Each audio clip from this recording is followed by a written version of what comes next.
Bismillahirrahmanirrahim. Assalamualaikum dear student. Today the date is 12th August 2020 and the day is Wednesday. The diary of class 7 first diary English unit number 11 bookwork, social studies chapter number 9 long question number 2, science chapter number 5 question 5.5, mathematics exercise 9.2 question number 1 plus 2. The first diary of English bookwork unit number 11.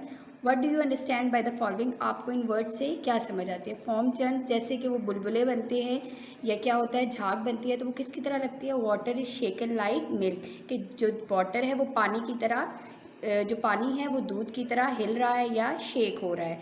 Thatch छप्पर फाड़ के, make a roof of straw मतलब तेज़ी से छत के ऊपर drops गिर रहे हैं या एक बुलबुले बन रहे हैं। क्लियर। फ्लड क्रीप इन, जो सैलाब है वो रेंगता है। It's mean flood comes in quietly, मतलब जो सैलाब है वो खामोशी के साथ आगे आता जाता है। Next question, underline all the words in the poem related to monsoon. Monsoon से जितने भी वर्ड्स रिलेट है उनको आप लिख दें या अंडरलाइन कर दें। जैसे कि वाटर है, हाई विंड्स है, तूफ़ानी हवाएं, थंडर गरजना, थैच छप्पर फाड़ के, फॉल्स ट्रीज फॉल्स दरख्तों का या पत्तों का गिरना, डैमेज टू हाउसेस जो हाउस वगैरह या घर वगैरह का तबाह होना। इसी तरह now add at least 5 more words related to monsoon. Monsoon से रिलेटेड कोई से 5 वर्ड्स आपने और बताना है। मड मिट्टी, डैमेज टू हाउसेस जो घर है उनका तबाह होना, थंडर गरजना, फ्लड सैलाब, हैवी रेन तेज़ बारिश। The next diary is social study chapter number 9 question number 2. Find out what is the common reason behind Brunei, Bahrain and Kuwait having a high income per head. आपने क्या बताना है, वो वजूहात बतानी है जो इनके पीछे हैं, इन स्टेट्स के पीछे जिनकी वजह से इनकी सालाना आमदनी या सालाना इनकम ज़्यादा है।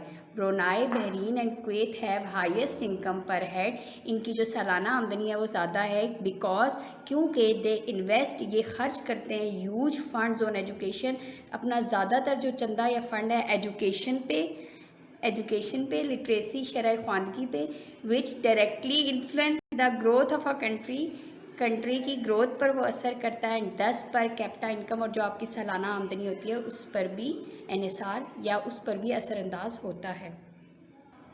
Next diary of science chapter number 5 question number 5.5, balance the following questions. अब यहाँ पर आपको क्वेश्चंस दी गई हैं, आपने उनको बैलेंस करके बताना है, ठीक है। अभी क्वेश्चन मैं आपको बोर्ड पे समझा कर करवाती हूँ।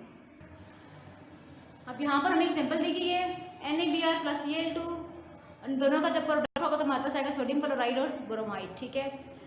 NaBr किसका फार्मूला है, सोडियम ब्रोमाइड का, और Cl किसका फार्मूला है, क्लोरीन का। जब इन दोनों का रिएक्शन होगा तो सोडियम क्लोराइड और ब्रोमाइड हमारे पास इसका प्रोडक्ट आएगा। अब हमने इनको बैलेंस करना है, ठीक है। पहले हम देखते हैं कि हमने बैलेंस कौन सी वाली साइड को करना है। ये रिएक्टेंट साइड होती है और ये है प्रोडक्ट साइड। और रिएक्टेंट साइड में हमारे पास सबसे पहले क्या दिया है, सोडियम के साथ नंबर ऑफ एटम कुछ भी नहीं लिखा हुआ, इट्स मीन इसका नंबर ऑफ एटम 1 है। इसके बाद ब्रोमाइड है, यहाँ पर ब्रोमाइड के साथ भी कोई नंबर ऑफ एटम नहीं दिया हुआ, इट्स मीन इसके साथ भी नंबर ऑफ एटम 1 है। नेक्स्ट है हमारे पास क्लोरीन, इसके साथ नंबर ऑफ एटम 2 है, ठीक है। अब हम प्रोडक्ट साइड को देखते हैं। यहाँ पर सोडियम का हमारे पास नंबर ऑफ एटम 1, क्लोरीन का भी 1, और नेक्स्ट है हमारे पास ब्रोमाइड, उसका नंबर ऑफ एटम हमारे पास 2 है। अब हम दोनों साइड्स को देखते हैं कि कौन सी हमने साइड को बैलेंस करना है। यहाँ पर सोडियम का हमारे पास 1 है, इस साइड भी सोडियम 1, यहाँ पर ब्रोमाइड का 1 है और इधर भी ब्रोमाइड का 2 है। इट्स मीन ये दोनों अनबैलेंस है, ये बैलेंस है और ये अनबैलेंस है। और क्लोरीन भी अनबैलेंस है क्योंकि यहाँ पर क्लोरीन के 2 एटम थे, यहाँ पर क्लोरीन का 1 एटम है। अब हम इसको बैलेंस कैसे करेंगे, सोडियम हमारे पास बैलेंस था इसलिए हम पहले ब्रोमाइड लिखेंगे, ठीक है। तो ब्रोमाइड का हमारे पास नंबर ऑफ एटम 1 दिया हुआ था। अब हम रिएक्टेंट साइड को पहले देख रहे हैं। नंबर ऑफ एटम 1 है, इसको हम सबसे छोटे इंटीजर से मल्टीप्लाई करेंगे जो क्या है 2। 1 को मल्टीप्लाई 2 करेंगे तो हमारे पास ब्रोमाइड की नंबर ऑफ एटम 2 हो जाएगी, ठीक है। क्योंकि यहाँ पर ब्रोमाइड के 2 दिए हुए हैं, यहाँ पर 1 था, इसलिए हमें यहाँ पर भी 2 करने हैं। तो हम स्टार्ट में क्या कर देंगे, 2 लगा देंगे। जब हमने स्टार्ट में 2 लगाया तो इट्स मीन कि अब ये नंबर ऑफ एटम क्लोरीन के साथ भी सोडियम के साथ भी आ गया है और ब्रोमाइड के साथ भी। अब पहले हम ब्रोमाइड को दोनों साइड पे करके बैलेंस, फिर हम सोडियम को करके फिर हम ब्रोमाइड को देखते हैं। ब्रोमाइड इक्वल हो गया हमारे पास यहाँ पर 2। अब सोडियम का हमारे पास नंबर ऑफ एटम पहले 1 दिया हुआ था, जब हमने स्टार्ट में 2 लगा दिया इसमें यहाँ पर सोडियम के 2 हो गए। अब हमने सोडियम को भी इस साइड पे बैलेंस करना है, ठीक है। यहाँ पर इसके 2 नंबर ऑफ एटम हो गए और इस साइड पे भी हमारे पास 1 था। यहाँ पर अगर आप देखें तो यहाँ सोडियम का जो 1 दिया होता है इसको हम 2 से मल्टीप्लाई करेंगे तो नंबर ऑफ एटम सोडियम के भी हमारे पास 2 हो जाएंगे। इट्स मीन सोडियम के नंबर ऑफ एटम दोनों साइड पे अब इक्वल हो गए हैं। अब नेक्स्ट हम क्लोरीन को देखते हैं। क्लोरीन के नंबर ऑफ एटम यहाँ पर 2 है और यहाँ पर 1 है, ठीक है। जब हमने यहाँ पर स्टार्ट में 2 लगा दिया सोडियम को इसके इक्वल करने के लिए, तो इट्स मीन ये 2 क्लोरीन के साथ भी आ गया। यहाँ पर क्लोरीन के 2 एटम्स थे और यहाँ पर क्लोरीन का 1 था। हमने यहाँ पर जब स्टार्ट में 2 लगा दिया तो इट्स मीन ये क्लोरीन के साथ नंबर ऑफ एटम्स 2 हो गए। सो अब अगर हम देखें तो दोनों साइड पे हमारे पास नंबर ऑफ एटम्स इक्वल हैं। ब्रोमाइड के भी 2 हैं यहाँ पर, ठीक है, सोडियम के भी 2 हैं और क्लोरीन के भी 2 हैं। इस साइड पे भी अगर हम देखें तो सोडियम के 2, क्लोरीन के 2 और ब्रोमाइड के 2, दोनों साइड अब हमारी इक्वल आ गई है। अब एक एग्जाम्पल मैंने आपको बोर्ड पर करवा दिया, बाकी भी आपने इसी तरह से अपनी रफ कॉपीज पर प्रैक्टिस करनी है और इसी तरह से आपने इसको सॉल्व करना है। Your last study is math. Now we will start a new exercise 9.2. Question number 1 is the length of the sides of a triangle are 60 meter, 153 meter and 111 meter. Find the area of the triangle. हमारी exercise 9.1 थी, उसमें हमने Pythagoras theorem formula जो है वो apply किया था। इस एक्सरसाइज में हीरोस फार्मूलाज के जरिए हम ये क्वेश्चन सॉल्व करेंगे। तो ये फार्मूला आपने अच्छी तरह से याद करने हैं और कैलकुलेटर अपने पास रखिए, क्योंकि यहाँ पे मेजरमेंट्स इनकी कैलकुलेशंस जो है वो लॉन्ग है, वो भी आपने अपने कैलकुलेटर पे साथ साथ सॉल्व करनी है। The length of the sides by A B and C, हमने इन लेंथ्स को ए बी और सी का नेम दे दिए, जिसमें हमने ए की वैल्यू 60 मीटर कर दी है, बी 153 मीटर और सी आपकी 111 मीटर है। हीरोस फार्मूला हम अप्लाई करेंगे, तो हीरोस फार्मूला आपने याद करना है, area of a triangle is equal to under root S into S minus A into S minus B into S minus C. यह आपका एरिया ऑफ अ ट्राइंगल है। अब यहाँ पे देखिए ए बी और सी की वैल्यूज तो हमें गिवन है, लेकिन एस आपको गिवन नहीं है, तो एस को फाइंड आउट करने के लिए हम एस का फॉर्मूला यहाँ पर अप्लाई करेंगे, a plus B plus C over 2। A B और सी की वैल्यूज को पुट करें और 2 के साथ उसको कट कर दें। अगर कट होती है तो कट करें, अदरवाइज आप उनको डिवाइड कर सकते हैं। तो s की वैल्यू हमने निकाल ली 162। अब हम एरिया हमने फाइंड करना है ट्राइंगल का, तो एरिया का फॉर्मूला अप्लाई करेंगे, under root S into S minus A into S minus B into S minus C. अब जहाँ s है वहाँ हम s की वैल्यू पुट करेंगे 162, a की वैल्यू आपके पास है, फिर s माइनस a है, 162 माइनस a की वैल्यू 60, 162 माइनस b की वैल्यू आपके पास है 153 माइनस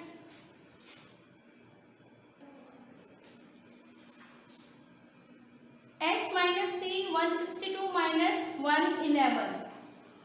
162 में से 60 को माइनस करें, कैलकुलेटर को यूज करें आप लोग। 162 minus 60 is equal to 102, 162 minus 153 is equal to 9, 162 minus 111 is equal to 51। अब आपने 162, 102, 9 और 51 मल्टीप्लीकेशन यहाँ पर हमारी होगी, तो हम पहले इन तीनों को मल्टीप्लाई करेंगे, यानी 102, 9 और 51 को मल्टीप्लाई करें, आपके पास आंसर आएगा 46818। 162 को इस वैल्यू के साथ मल्टीप्लाई करने से आपके पास आंसर आएगा 7584516। अंडर रूट निकालें कैलकुलेटर के जरिए, तो आपके पास इसका एरिया आ जाएगा ट्राइंगल का 2754 मीटर स्क्वायर। तो ये आपका आंसर है। अब हम इसका क्वेश्चन नंबर 2 सॉल्व करेंगे। Find the area of triangles when length of the sides are given below. ये भी एज इट इज है जिस तरह हमने अपना क्वेश्चन नंबर 1 सॉल्व किया है बाय हीरोस फार्मूला। क्वेश्चन है आपको given 13 centimetre, 14 centimetre and 15 centimetre. हम इनको नेम्स दे देंगे ए, बी एंड सी। ए हमने कर लिया 13 सेंटीमीटर, बी आपके पास 14 सेंटीमीटर, सी आपके पास है 15 सेंटीमीटर। हीरोस फार्मूला अप्लाई करेंगे, area of a triangle is equal to under root S into S minus A into S minus B into S minus C. S को find out करने के लिए हमें क्या करना है, S is equal to A plus B plus C over 2, S is equal to 13 plus 14 plus 15 over 2। सबको add करेंगे तो 42 आपके पास आएगा। 2 के साथ हम इसको डिवाइड कर देंगे तो एस की वैल्यू आपके पास आ जाएगी 21। अब एरिया ऑफ ट्रायंगल का फॉर्मूला अप्लाई करें और यहाँ पर एस, ए, बी और सी की वैल्यूज को पुट करें, जो कि आपके पास आ जाएगी 21 into 21 minus 13 into 21 minus 14 into 21 minus 15। 21 में से 13 को माइनस किया 8, 14 को माइनस किया 7, 15 को को माइनस किया 6, सबको मल्टीप्लाई करें 21 इंटू 8 इंटू 7 इंटू 6, सबको मल्टीप्लाई करेंगे तो आपके पास आ जाएगा अंडर रूट 70 56। कैलकुलेटर अपने पास रखिएगा और इससे आपने इसका अंडर रूट निकालना है। अंडर रूट निकालेंगे तो आपके पास ट्राइंगल का एरिया आएगा 84 सेंटीमीटर स्क्वायर और ये आपका आंसर है। इनके कुछ पार्ट्स हैं, नेक्स्ट पार्ट्स में कुछ पार्ट 2 एंड 3 सेम फॉर्मूला आपने अप्लाई करना है, सेम मेथड है। कैलकुलेशंस इसकी लॉन्ग है इसलिए कैलकुलेटर जरूर यूज करें साथ। आज आपको जितना भी काम करवाया गया है वो सब आपने याद भी करना है और आपका होमवर्क भी है।